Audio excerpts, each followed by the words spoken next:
In this video, I'm going to teach you how to go from 20% body fat down to 10% body fat. We're going to be going over a client result, which has just finished. We're going to extract the lessons learned from getting him to the result. I'll give you the tactics, and most importantly, I'll give you the principles to get there. Make sure you pay attention to the principles more than the tactics, or your life will not change. So let's roll. For those of you that are new to the channel, my name is Tom Sergey. I run the Gorilla Platoon, which is an online physique transformation program where we get results like this. We're now on 22 for the year. The goal is 50, so let's fucking get after it. Topic of today's video is going to be how to go from 20% to 10% body fat in 16 weeks, because that's how long this one took. And we're going to explain what we did and how we got there. I am not saying I am God. Maybe not far off, but I am just going to explain this is what we did, this is the result we got, apply it to your life, and then you'll get the same. So, the first thing we needed to do was establish his starting position. This is made up of his scale weight at 87 kilos and his body fat percentage at 20%. I know this, judging by, I've seen enough torsos and I've got a graph that I also compare it to, which you've probably seen in previous videos. Anyway, from there, we can see he was sat around 20% body fat. We then want to put him into a deficit. Now, when you're going from 20 down to 10% body fat, it shouldn't be that long of a transformation. Anywhere from 12 to 16 weeks, that's absolutely fine. You can go fairly aggressive with this. So we started him on 2,156 calories. Potentially we could have started a little bit more, but actually you'll see what we did. Got the result quite smooth, and we made changes quite quick to this. 10k steps, no formal cardio in the first week. A training split, which is one that you'll have definitely heard of if you're a returning viewer of the channel. A 5-day training split geared around building the upper body aesthetic physique, which was going to get you a result that looks like this. The split was as follows: push, pull, legs, rest, chest and back, arms and delts. Plenty of volume and attention towards the upper body so we can really develop the frame as we continuously pull off the body fat. And the goal was, of course, visible, clean-cut abs from where we were sat off here, so a fair amount of body fat that we needed to eat into. Now, what you're going to do is you're going to do the same of this for yourself. There's many calculators online. You can go work out what your start point is, and how you're really going to learn is you're going to measure your scale weight every day. You're going to take photos every week. You're going to measure the food that you started yourself on and the output and also the sleep. Now, from there, you'll get a certain result. If you dropped a kilo in the first week, perfect. Don't change anything. If you didn't, then you're still at maintenance and you need to drop or increase. Either drop calories by 200, I'd probably go for that in the beginning, or you can just increase through cardio, starting at 20 minutes daily, something that's non-impact. So, with that in mind, this is what we did to get him from this position to the end result. This is every change we made. So straight off, we didn't see that much of a drop in the first week. We removed 150 calories. Week 2, we started adding cardio, 20 minutes daily. We actually bumped cardio quite heavily because he wanted to be fitter as well. So I was not messing around and took the opportunity to bounce this straight up. We also then took another 100 calories. So in the first 4 weeks, I've been quite aggressive pulling my levers and the tools. We then didn't need to make changes in week 5. And then the next stage, we just pushed up steps. Now, all throughout this, another reason why we went quite aggressive on the cardio was we needed to combat his holidays, travel, and weddings that he was going to. So because of this, we then made more room, a bigger deficit. And that's why it looks quite drastic. And honestly, if you're having standard weeks where you can control all your nutrition, you're in your normal place of environment, you don't need to jump the cardio as high as I've done here. But I've done that to create the deficit to combat the life situations. So then we pushed steps up here, just 12.5k. And now you can see here, we've not really had to do anything for a good 4 weeks. And even there, we just pushed steps up a touch. And then we still didn't make any changes here. So for the longest of time, we found the winning formula and we milked the shit out of it. Like if you pushing up steps, you're not really going to notice it that much. Apart from that, we've gone 1, 2, 3, 4, 5, 6, 7, 8 weeks where we didn't need to make any changes, because we went fairly aggressive in the beginning to get that off. Obviously, the last week we just prepped for the final photos, ran a high carb day before the final shots. So this was everything we did, geared around making progress on a weekly basis, dropping a kilo, and also combating life, because life will always come round for you and it will always get in the way. So we need to combat that. How are we planning for social events, travel, yada yada? And that is in the next slide. So this is how we made progress. This is the tactics. This is your scale weight read this, do this. Scale weight went up, fuck, we need to make a change. Pull from food, or increase from calories, increase from cardio. Scale weight stayed flat, make a change. Scale weight dropped a kilo, perfect, don't touch anything. Rinse and repeat that out for as long as possible.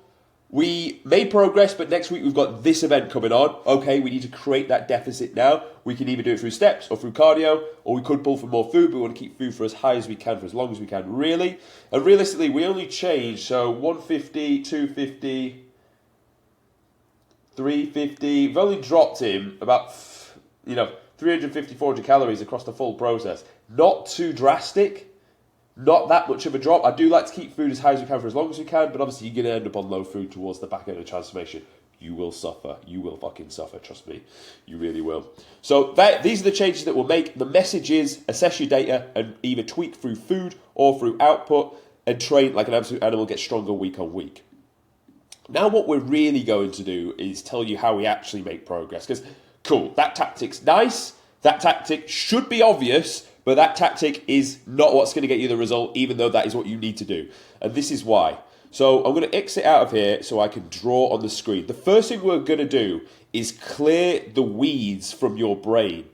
The reason why people can't make progress is because their brain is full of weeds. Allow me to show you what their brain looks like. So if we get the red pen to start with, to begin with, their brain is like this. A nice, flat, empty canvas with no fucking poison or shit inside of it. Now, and let's say they've got a flower.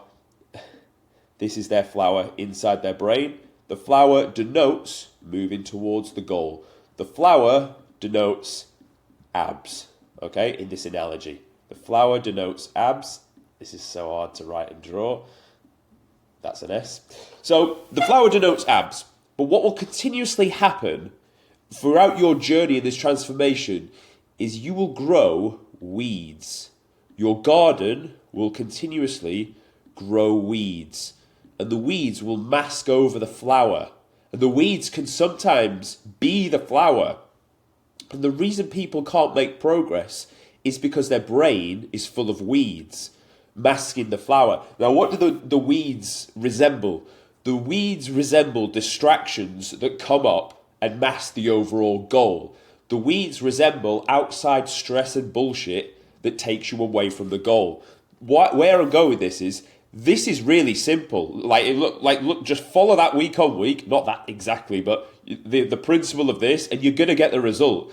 The problem is that is so much more easier said than done for a human being living life. Unless you live a robotic life where you only have yourself to worry about, like me, then it's hard to do. It is very, very hard. I know this because I've coached enough people to get the result, and we have to fix the brain first. We have to de-weed your brain in order to get to the goal, because you will be starting on the goal, the 10% body fat, the focus in the flower. In your garden, there is one flower, and it is clear to see that is what you need to look after. That is what you need to nurture in order for it to grow into a nice, beautiful flower that looks like this. The problem is, you will get a friend that wants to go out for dinner. And that is a distraction, and it's away from the goal. You will see this athlete that has just done a fucking high rocks session, and that'll excite you. And then you'll think about doing high rocks. You will see a nice piece of fucking cake or something after you've been dieting for 4 weeks and want to eat it. Along with your missus going, it's just a bit of cake. I won't judge you. I won't think you're a pussy bitch if you eat this cake when you're supposed to be dieting. Have some. So these are what the weeds are. The weeds are the tests. The weeds are the things that cloud your vision towards getting the goal. It's very important that whenever you want to get something in life, we remove the weeds from your brain. We are constantly putting fertilizer onto these weeds to clear them. So we have one flower, one focus. We are constantly batting off things that are going to get in the way of us getting towards the goal. That is so easier said than done. I could guarantee now, this video has been on for nearly 10 minutes. The amount of distractions that have come through since you've been watching this, I could not count on both hands, let's be honest, right? You've been watching this. How many other thoughts have you had since you've been watching this? And that's, you wanted to know how to get to 10% body fat, right? You wanted to know how to get there, and a load of other thoughts that are probably bullshit or negative have been getting in the way. Even whilst watching this video, your brain has been filling up with weeds. Because honestly, it takes a lot of mental strength to continuously de-weed your brain. It really, really does. You want to know how you de-weed your brain on a daily basis? You develop, first of all, self-respect. If you could develop self-respect, then if you could develop self-respect, it will be a lot easier to keep the weeds away. Think about it. If you respected your garden with that beautiful flower, you would not allow weeds to come and fuck it all up, would you? You wouldn't. You would kill the weeds. But people don't self-respect their own brains, and they allow weeds to grow in their brain. They watch the news. They fucking consume stupid stuff online. They listen to their negative fucking friend. And they wonder why it's so hard to focus and stay clear on the goal. It's because forever around us, there's just weeds everywhere. And the thing is, once of a day, an individual in your life, he was presenting you flowers. He was, but you outgrew him. And the flowers didn't look as pretty anymore. And in fact, the flowers actually had these weird, green things sprouted out of it and weird, bits of fur on top of it. And before you know it, you actually can see it for what it is. He was presenting you weeds, but you, at the time, looked like a flower. But now you've overcome and grown over it, you realise that he's presenting you weeds and the weeds are getting in the way and you have to fucking shoot down those weeds. It's like, imagine... So we've got the analogy of the flower. Picture we need to get out of this field. The field is infested by fucking pesticides. There's the gate that we need to get to. You are over here, flapping your tits off because you're going to get infested by pesticides. But in order for us to get to the gate, we can't see the gate because the gate is covered by weeds. And there's fucking weeds everywhere. And this is what people's brains look like when they're trying to get to a goal. They can't even see the goal because their brain is so fucking full of weeds. You can't see where it is. You can't see the gate. So how the fuck are you going to be able to walk through it when you can't even see where it is? You're not, right? And this is why, this is the value in coaching. It's come to me with a blank canvas. Come to me with an open mind. I will fucking get the weeds out of your brain because I'm not in the weed park. I'm up here on in a lighthouse, and I can see. I'm up here in this lighthouse, right? And I can see the gate. I can see it from here. I can see what you'll look like in 16 weeks' time. I know this because I've done it enough fucking times. So I can see what you look like. So I know the direction to get to the gate through all the fucking weeds, but you can't. And this is why it's important. You come to me with an open mind, and I say, follow exactly this. And when your brain, because you will get the weeds, and ultimately I end up actually cutting the weeds down for you, because you will come to me with a limited belief. I will then crush it with a tangible solution and reasoning behind it. You're like, cool. And away goes the weeds. But to do this by yourself is very, very difficult. It can be done. Of course it can be done. Don't for 1 second think I'm saying that you can't do this without me. You 100% you can. It's just difficult. You need to understand this concept, because if you don't, you'll forever be trying to find a gate in a garden of weeds that you can't see. I hope this is making sense to you on why this is so important. We must clear your brain full of the weeds for you to get to the goal. We must have the ability, the self-respect, dare I say it's going to even look like arrogance to actually get to the goal. You need to be so arrogant that you are the best thing since sliced bread, that anything that's going to try and get in the way of you getting towards the goal of looking like a fucking chiseled up flower. Let's draw some abs on this flower. Anything that's going to get in the way of this, you're not going to let that happen, because you like yourself that much. You have a certain level of arrogance and self-respect that you're not going to let the weeds crop up. You're going to get rid of the weeds. As soon as they start to prop up, as soon as you start to see little fucking green pubes coming into your brain like this, you're going to be like, there's these weeds. Right, we need to attack these weeds before they cloud my judgment completely. You need to do this with people and with ideas and other shit that comes up into your brain so you can focus on the goal. Because if you can't, you'll try to go from A to B and you will not get very far. You'll try to go from A to B, and you'll be like, cool, I'll just go from A to B. But you can't go from A to B because there's always fucking weeds that come up and get in the way, and you end up moving around like this. And until you can see through the weeds, you can't make the progress and push through to the next point. So that's one of the most important concepts I can give you from this video in order to help you get towards the goal. The next thing we want to discuss is overcoming life itself. There will always be reasons why you couldn't have made progress. You'll always have a holiday that comes up. You'll always have a wedding to go to because motherfuckers love getting married. And there'll always be some work travel you need to do. That is always going to happen. Now, I can give you the tactic. The tactic is when you go on holiday, you've got an amount of calories for a day, right? Break that down into 2 meals. Eat one meal that is a high protein, high fat meal, 4 or 5 eggs, not that much calories at all. Save the rest of your calories towards the end of the day. Have fruit in a pre-workout. Do that on your holiday. You're going to get steps. Train twice to 3 times. You're at least going to come back at maintenance.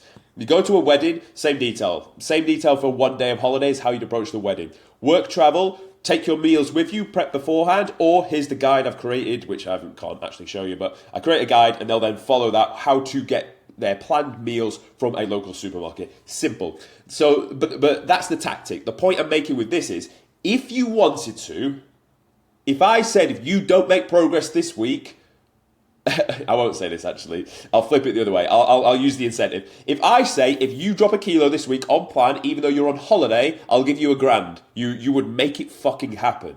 You would make it happen, all right? But people are quick to, but the thing is, it's work, right?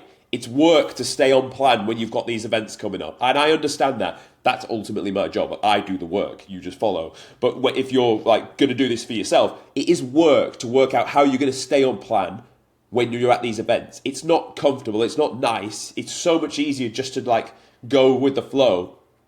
But if you really wanted to get to the goal, you would come up with a solution to make sure. You would not use this as an excuse, which everybody does. The problem is everyone uses this as an excuse to even fucking start. They're like, I'm going to start. Yeah, I got this holiday in 11 days' time, so what's the point of starting now? Well, the point is you could have dropped 2 kilos before then. Probably more because there's water weight in the beginning anyway. Or they'll be like, oh, I'm going to travel for work and, it's so busy and I just can't do my steps. And then, they make me stay late and all this. And almost like it's not their fucking fault that they couldn't make the progress. It absolutely is your fault. You have to eat something and you have to move at least at some point in your day. You're going to be pretty fucking sad if you don't move outside anyway. But how we do that is very, very important. So if you can choose, and where I'll go with this, you can either have a growth mindset or a fixed mindset. And if you want to adopt the fixed mindset, cool, no progress will be made that week. Accept that right now. Or you can have the growth mindset and think, it can still be made this week. And remember, you want to get to the goal as fast as possible. You don't want to diet forever. It's not supposed to be sustainable. It's supposed to be get the body fat off as quick as possible, reverse back out to maintenance, enjoy nice physique that you've worked hard for. That's the process. It's not a case of just like pissing around. If you wanted to, you'd be meticulous. You would track your shit. You would make sure you had a solution for everything. But people just don't fucking want to because they're lazy and they don't have a open mindset to it. They have a fixed mindset. So the point 2 is we have to make sure you have an open mindset. You want to have that killer mindset, which means nothing will get in the way because my fucking garden is not full of weeds. I have the self-respect for my own human body that I will make sure nothing gets in the way of me getting on plan. Now, the last thing we want to touch on is how to embrace the suffering in the last 3 weeks. And the reason I say this is if you've not been 10% body fat before and you're getting down to these, or let's say, for example, you're getting into a new level of leanness, you will suffer. Your mind will tell you to quit. People will tell you to quit. And you will really question whether it is even all worth it in the first place. But how you must embrace the suffering is the first thing I would say. Tangibly, what you can expect is, remember when you've trained in the gym and you're sore, everybody that goes to the gym likes that feeling. You don't like it for the soreness. You like what it resembles. You like the fact that I got sore, I must have trained hard.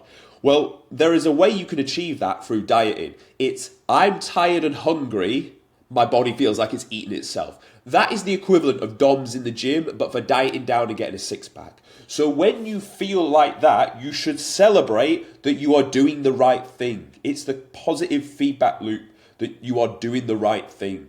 And everyone likes things like that. Like, you don't mind making progress as long as you know you're making progress. It's when you're stabbing in the dark and you film fucking 213 videos on YouTube every day for the last amount of days and you don't know if your channel's going to blow up yet or not, but you still keep doing it anyway. That's the level we want to get you to. But with this, you will get that positive feedback loop. The beautiful thing about dieting down is every week you look better as long as you're making progress. So how you embrace the suffering is you have to celebrate that feeling of fucking your body eating itself. You have to embrace and celebrate the suffering itself. And only then is your true character being developed.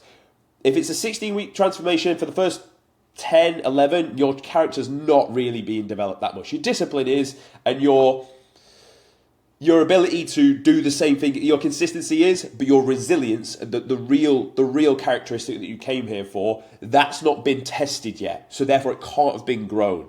At this point, you are growing as a human being. So why I mention this is, if I don't mention it to you and you go through this, you won't know this fruits in the labor that you're doing at this point. You'll just suffer your way through it when actually you're becoming a better human being. Forget the abs and forget the fact you're getting leaner. Just for the fact that you could go through suffering and continue going when people, your own brain and society is probably telling you to stop, but you could still keep going through. That's where the true value is in getting to 10% body fat. The abs are nice. The abs are really fucking nice. The physique is great. The physique is the vehicle for you to becoming a better human being. That's why this is important. All of this boils down to those last couple of weeks and you having the mental discipline to be like, no, I self-respect myself. I'm not going to do this. But this whole thing is about just developing self-respect. Because let's be honest, if you had self-respect to the highest fucking levels, your life would be better. You know why? Because and the analogy I'll use here is, imagine this here resembles lava or hot coal rocks, let's say. Okay, so these are little rocks and they're hot as fuck, right? Now, I throw you onto these hot coal rock line. Okay, I throw you on here. What are you going to do? You're going to jump off as fast as humanly possible because it's fucking hot and it's fucking painful, all right? So we need to imagine that, but this resembles 20% body fat. That's what this hot coal rock line here resembles 20% body fat. When you are in 20% body fat, it is so painful, so damaging to your level of self-respect that you will jump off it and move off it as fast as humanly possible. Although jumping off means dieting, getting lean, getting shredded, getting into the best shape of your life. And what you need to do is raise the hot coal rock line to up here. And this resembles 10% body fat. And the analogy I always speak about with this is, if you look at anyone that's successful, that's like done very, very well for themselves, the reason they are still successful is because this is their hot coal rock line. If they fell below this, they would wake up in the middle of the night sweating, thinking, what the fuck is this? What is this peasant? I'm not a peasant. I better go and fix this thing of my life. 20% body fat. We got to sort this shit out. And they will come back to their baseline standard, but their baseline standard is up here, where most people's is down here, and they're okay with it.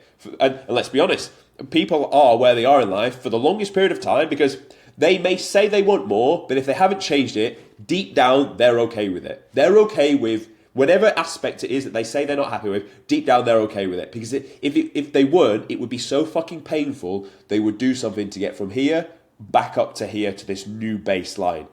So what we have to do for you is raise your baseline standard for, in this analogy, it would be your self-respect and your ability to say no to things. We have to raise that. If we can raise that, your life will be infinitely better. And you want to take this and raise every other domain of your life, every other hot coal rock line wants to increase. For me, I will never have a wank again in my life. I haven't done all year, I never will again, because I'm just not that guy anymore. I don't do that shit. I used to, and my baseline was here. And for the longest of time, I was okay with it, because otherwise I would have changed it. But then there came a point where I was not. I was dissatisfied with doing that. So what did I do? I set the promise I would not do it again. I would raise the hot coal rock line. Now if I was to do it, which it just wouldn't happen because I just wouldn't do it. But for argument's sake of this video, let's say I did. I would be so fucking upset and so sad with myself for doing it.